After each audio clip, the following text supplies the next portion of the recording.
5장 들어가죠. 이제 마지막 집합 건물의 소유 및 관리 관한 법률. 이 법은 법 자체가 굉장히 많아요. 조문이 한 60몇 조가 돼요. 근데 문제는 한 문제. 물론 이제 양이 많다 보니까 두 문제가 나올 때도 있어요. 어쨌든 5개 법 중에서 6문제가 나오니까 그 중에 한 개 법은 2문제가 나와요. 자, 여기서도 나올 만한 것들만 좀 뽑아가지고 했는데도 꽤 이제 양이 좀 많은데 여기는 약간 좀 외울 게 좀 많습니다. 약간 2차 과목하고 비슷해요.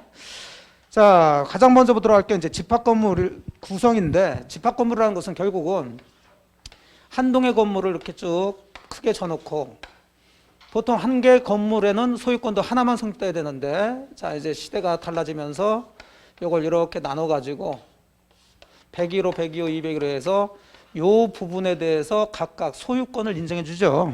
자, 이런 소유권을 우리가 무슨 소유권이라고 그러냐면 구분 소유권이라고 그래요. 건물을 나눠서 소유권을 인정해 준다. 아까는 토지 나눠서 그것도 뭐 건물도 나오지만 구분 그러면 항상 나눈다는 얘기죠.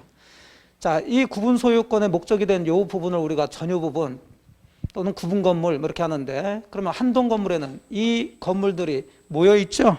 그래서 이 한동 건물을 우리가 무슨 건물? 집합 건물 모여 있다 이렇게들 하는 거죠. 자, 요 건물을 이제 규제하기 위해서 만든 법이 요 집합 건물의 소유 및 관리 관한 법이에요. 자, 우선은 그럼 집합 건물의 구성, 즉 구분 소유권이 어떻게 성립되느냐 그 얘기인데 이 구분 소유권 성립되기 위해서는 크게 2가지 요건이 갖춰져야 돼요. 첫 번째는 일단 모양새가 건물의 모양새가 101호, 102호, 201호, 202호 각각 구조상, 이용상 독립성이 있어야 돼요. 독립성. 자, 두 번째는 성립 요건이 독립성이 있다 하더라도 자, 요걸 한 개의 건물로서 등기해도 되죠. 그럼 구분 소유권 성립되지 않고 요게 한 개 건물이 되는 거지 집합 건물이 되는 게 아니에요. 소유자가 구분 소유자들이 요걸 구분 소유로 하기로 하는 구분 행위가 있어야 돼요. 2가지가 갖춰져야지만이 구분 소유권이 성립돼서 집합 건물이 된다는 얘기죠. 자, 1번 구분 소유의 요건이 그 얘기입니다. 괄호 1번에 의 보시면 동그라미 1번은 자, 세 번째 줄 구분 소유권을 성명한 거니까 읽어보시고 동그라미 2번 이런 구분 소유가 성립하기 위해서는 첫째 건물 부분이 구조상 유용상 뭘 갖춰야 된다고요? 독립성을 갖춰야 돼요. 그리고 소유자에 뭐가 있어야 된다? 구분 행위가 있어야 돼요. 이 2가지가 갖춰져야 됩니다. 그러면 구조상 유용상 독립성이라는 것은 우리 눈으로 볼 수 있으니까 큰 문제는 없고 구분행위라는 게 뭐냐 얘기인데 동그라미 3번 구분행위는 이해할 것도 없어요. 건물의 특정 부분을 구분해서 별개 소유권의 객체로 하려는 일종의 법률 행위로서 그냥 처분권자의 구분 의사가 객관적으로 외부에 표시되면 인정되는 거지 꼭 이 건물을 구분 건물로 등기를 해야 되는지 집합건축물 대장에 등록을 해야지만이 구분행위가 된 것은 아니에요. 이것은 그거하고 상관이 없어요. 좀 이따 이제 얘기가 나올 겁니다. 그래서 괄호 2번에 구분 소유 성립 여부에서 그럼 구분 소유가 성립되기 위해서는 몇 가지 요건이 갖춰져야 된다고요? 2가지. 구조상 이용상 뭐가 있어야 되고요? 독립성이 있어야 돼요. 건물 자체가. 그 다음에 무슨 행위? 구분행위. 그러면 이 둘 중에서 하나라도 갖춰지지 않았다면 구분 소유권 성립된다 안 된다? 안 된다. 그렇게 들어가시면 돼요. 1번 구조상 및 이용상 독립성을 갖추지 못한 그랬으니까 그럼 갖추지 못한 건물인데 이걸 구분 소유권의 목적으로 등기를 해버렸다는 거죠. 그러면 이런 것은 구분 소유권이 성립될 수도 없고 그 등기 자체가 무효가 되어버리는 거죠. 그러면 2번은 이제 구조상 이용상 독립성을 갖추고 있죠. 그래서 한 가지 요건을 갖춰졌어. 그런데 소유자가 구분 건물로 등기하지 않고 일동 건물을 객체로 해서 등기를 해버렸죠. 이걸 통째로 한 개로 등기해버렸다는 거예요. 자, 이건 구분 소유권이 성립돼야 안 돼요? 안 되겠죠. 1번, 2번은 요거에 대한 얘기고. 자, 동그라미 3번은 이제 이 구분행위라는 거에 대한 얘기인데 구분행위는 꼭 이렇게 등기나 등록을 해야 구분행위가 되는 것은 아니다. 그냥 외부에 표시를 하면 되는 거예요. 그래서 3번 구조상 이용상 독립성을 갖추고 객관적으로 구분행위의 존재를 인정할 수 있다면 그 건물이 집합건축물 대장에 등록이 되거나 구분건물로서 등기부에 등기되지 않았더라도 구분소유는 성립할 수 있다는 거죠. 그럼 문제는 꼭 대장이 등록돼야 된다, 등기가 돼야 된다 이렇게 들어가면 틀린 얘기가 되겠죠. 거기에 대한 것은 제가 설명드리지 않겠어요. 그냥 그 정도만 잡고 들어가시면 돼요. 자, 그래서 구분 소유가 성립돼서 집합 건물이 구성이 이루어졌다면 그러면 이 집합 건물의 말 그대로 구조를 보자는 얘기죠. 가장 기본적으로는 구분 소유권의 목적이 되는 건물 부분이 나오겠죠. 자, 이 부분을 우리가 뭐라 한다고요? 전유 부분이라고 그래요. 그래서 2번 전유 부분과 공용 부분에서 첫째 전유 부분, 구분 소유권의 목적인 건물 부분. 아파트 101호, 102호, 301호 뭐 이런 데를 얘기하고요. 공용 부분은 말 그대로 전유 부분이 아닌 부분을 얘기하는 건데 한마디로 공용이니까 구분 소유자, 이 구분 소유권을 가진 사람을 구분 소유자라고 그러는데 이 사람들이 같이 사용하는 부분을 얘기하겠죠. 공용 부분. 자, 그래서 공용 부분의 동그라미 1번 의에서는 크게 두 가지로 나눠지는데 법정 공용 부분은 성질상 당연히 공용 부분이 될 수밖에 없는 거. 아파트 계단이나 복도, 엘리베이터는 당연히 같이 사용해야죠. 이런 것을 뭐라 하냐면 법정 공용 부분이라고 그래요. 또 공용 부분 중에서는 규약상 공용 부분이라는 게 있는데 규약상 공용 부분은 당연히 공용 부분으로 사용되는 게 아니라 아파트나 구분 상가에 뭐가 있다? 규약이 있죠. 그러니까 원래는 전유 부분이 될 수 있는 부분인데 그 아파트 구분 상가의 규약에 의해서 공용 부분으로 만들어 놓은 거예요. 자, 요 101호에 해당되는 부분은 누군가한테 분양해서 구분 소유권이 성립될 수 있죠. 근데 이 부분을 분양하지 말고 관리사무소로 쓰자. 이렇게 쓸 수 있다는 거죠. 그럼 이것은 같이 사용하는 거지 누가 구분 소유권의 목적이 되는 게 아니죠. 뭐에 의해서? 규약에 의해서. 이걸 규약상 공용부분이라고 그래요.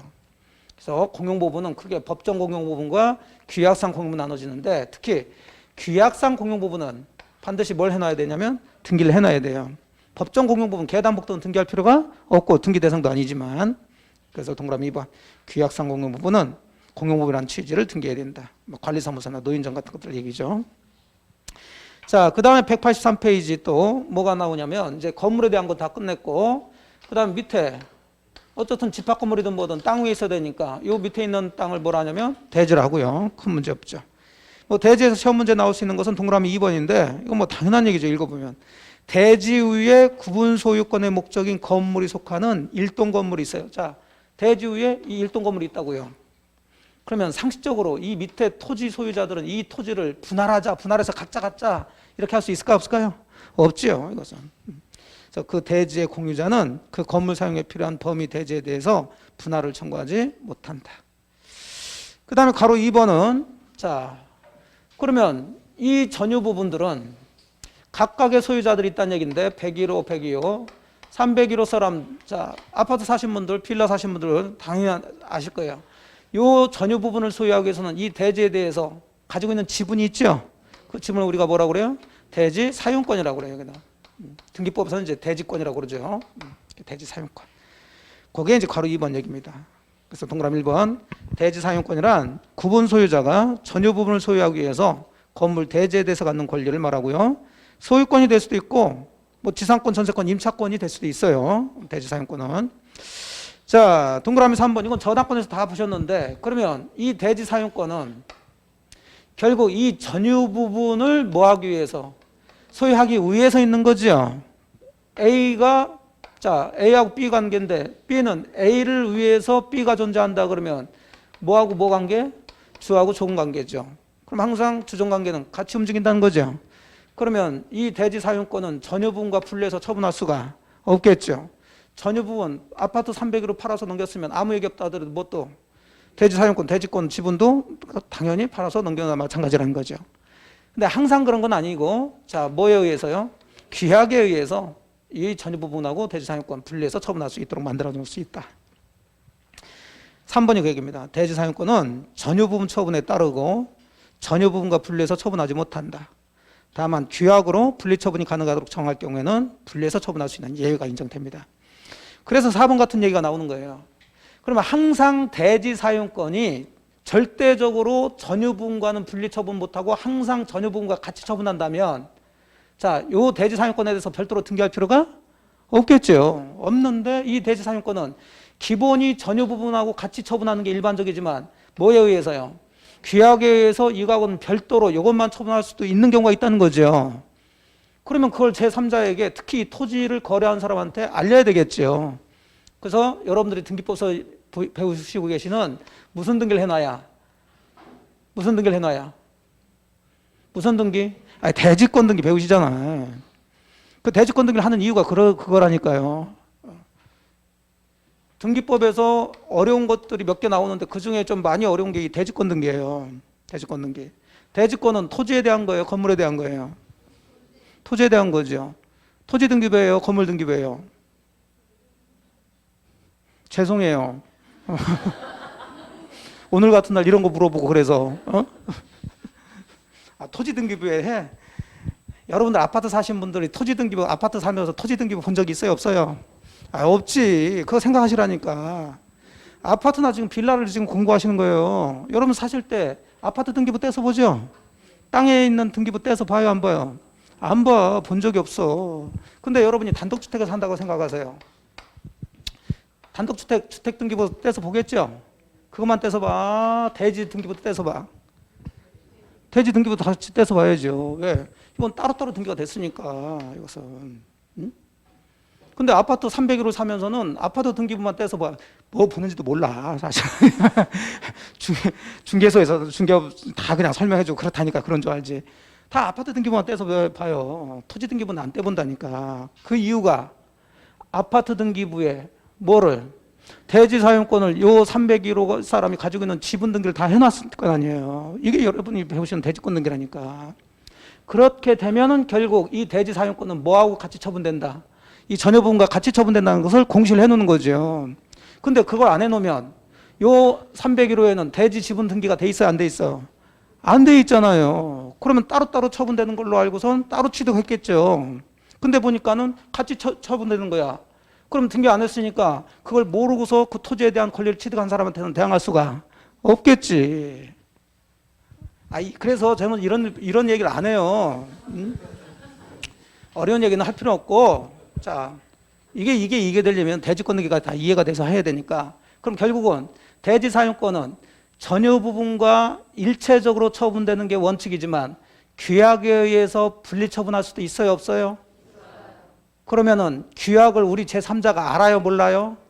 모르지. 모르는 사람한테 대항할 수는 없겠죠. 그럼 대항하려면 그걸 뭐 해놔야? 등기해놔야지. 그 얘기예요. 이제 그것만 이해하시면 돼. 대지권 등기는 몰라도 돼요, 여기서는. 자, 4번 얘기죠. 대지 사용권을 전유 부분과 분리해서 처분하는 것을 금지하는 취지는 그 취지를 뭐하지 않으면, 등기하지 않으면 선의로 물건을 취득한 제3자에게는 대항하지 못한다. 자, 그건 이해가 되시겠죠? 정확하게는 모르겠지만 어설프게는 이해가 되시겠죠? 그러면 돼요, 객관식은.